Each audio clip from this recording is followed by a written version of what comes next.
Morning, everyone. Have you been to Hollywood? Have you been to the Walk of Fame?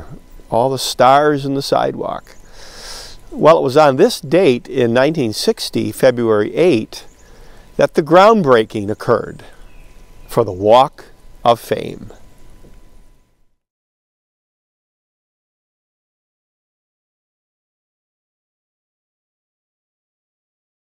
Here's Los Angeles, and if you look carefully to the northwest of downtown, you'll see the Hollywood Walk of Fame. So that's where it is.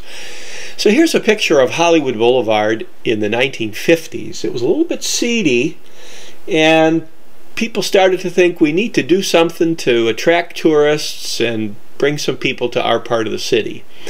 So the Hollywood Chamber of Commerce formed a committee to work on this idea, and the Hollywood Chamber of Commerce today still is in charge of the Walk of Fame.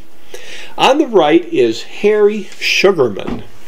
He was a prominent businessman. He had family that had been film exhibitors. They owned one of California's oldest theaters, and he was in charge. And they picked 4 categories initially: motion pictures, broadcast TV, audio recording or music, and then broadcast radio.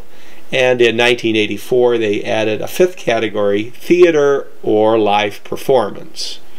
So in that early class you had people like Walt Disney, and some of the names were picked before they actually did the groundbreaking, and all kinds of names came in those early days. And here's the map of it today. Today it's 15 blocks long. It's about 1.5 miles or so. There are over 2,700 stars. It's a little bit on Vine Street too. The stars are about 6 feet apart, much bigger than it was initially. Now initially there was some pushback. People who had property along Hollywood Boulevard did not want to pay the assessment that was going to be needed to pay for it. And Charlie Chaplin's son actually sued because his dad had been ignored in the star placement, partly because he had been controversial politically earlier. He did get a star in 1972. But the lawsuits failed and things went ahead, and on this date, February 8 in 1916, groundbreaking took place, and they had kind of an initial rush of stars, but then it sort of faded for a while. And the neighborhood became kind of crummy. Here's a picture from the 1970s where that part of Hollywood became pretty run down, but then people got their act together and spiffed it up, and now it's better. So Gene Autry is the only person to have a star in each of the 5 categories.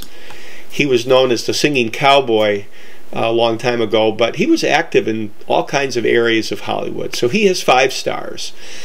Now here's Roger Moore. He was one of the 007s, and he got his star in front of 007 Hollywood Boulevard.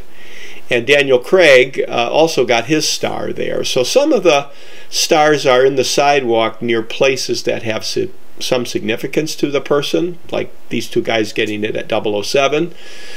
Lin-Manuel Miranda's star is in the sidewalk in front of the theater where Hamilton played. So if you know you're going to get a star, you can request where in the sidewalk it will be placed. So on the left is Harvey Korman, the center Tim Conway with his star, the right Carol Burnett. They were all on the Carol Burnett show, and Carol Burnett's star is actually in the sidewalk in front of the theater where she got fired for being insubordinate when she was a teenager. Some of the stars are for fictional people in the movies or television, like the Lone Ranger, played by Clayton Moore. So the Lone Ranger is there.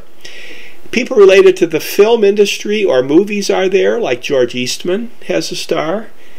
And Thomas Edison has a star because he had the first film projector. Lassie has a star. And Mickey Mouse has a star. So some of the stars are for cartoon characters or others like that.